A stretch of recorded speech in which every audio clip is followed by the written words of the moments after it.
My dear brothers and sisters, particularly bridegroom and bride. Two most wonderful events will take place here today. God will come to us, giving Himself to us in the reading from Scripture and in the sacrament of Eucharist. And secondly, Francis Samuel Harvest and Cecilia Quỳnh Anh will make a sacred vow to give themselves to each other for the rest of their lives. They are two souls giving in love.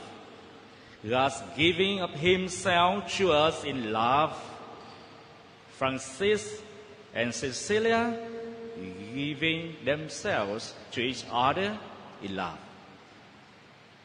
Last Sunday, the suffering servant of Yahweh reminded us that it takes obedience, perseverance, and endurance to withstand all kinds of trials in our faithfulness and service to God through our neighbors and good works. More is added today on what it takes to be true disciple of Christ, the suffering servant of God. Truly, today Jesus continues His teaching, repeats His announcements of passion, and moves from a suffering Messiah to servant Messiah. He cuts His disciples, arguing about who is greatest.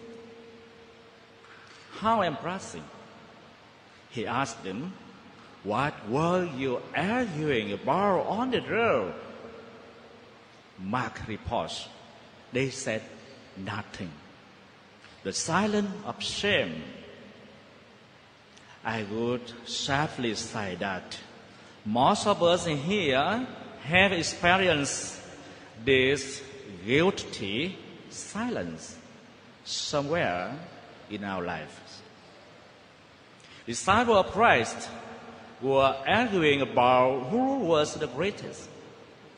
How silly they must have felt, how vulnerable, how gently and lovingly Jesus corrected and in trust.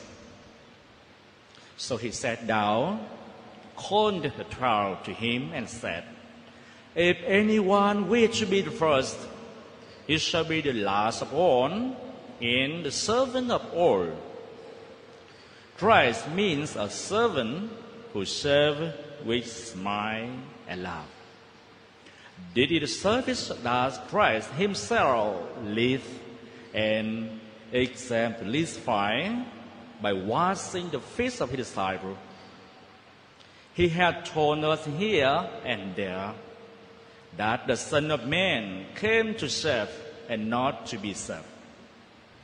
Besides this role of servant, a true disciple should put on the attitude of a child innocent, transparent, honest, dependent, and truthful.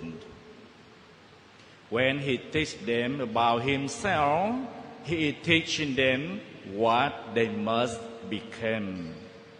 When He corrects their behavior, He is teaching them who He is. When we meditate on His teaching and put it into practice, we become like Him. In this Mass, through Jesus' teaching, we need to recognize that we are not the great and powerful. We are little people. Jesus tells us what it means to take up the cross, to meet Him and follow Him, to be little people and to embrace other little people in His name. Truly, during this Mass and during every Mass, we meet Jesus in the Word of God, which is proclaimed and in the Eucharist. We are at Calvary Mountain.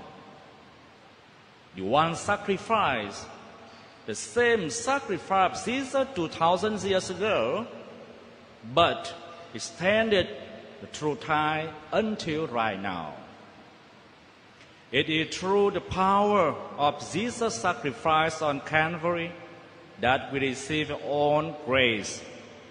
It is through the sacrifice of Jesus on Calvary that the marriage of Francis and Cecilia will become a sacrament today. In the sacrament of marriage, the outward sign is you giving yourselves to each other when you both shake each other's hands and to exchange your vow. This giving of yourself to each other is a sign of reality of God's love for us and Christ's love for the church. Your love reflects and mirrors God's love for us. So now, I invite both of you to stand up and declare your consent before the community of God's people and the minister of the church. Please.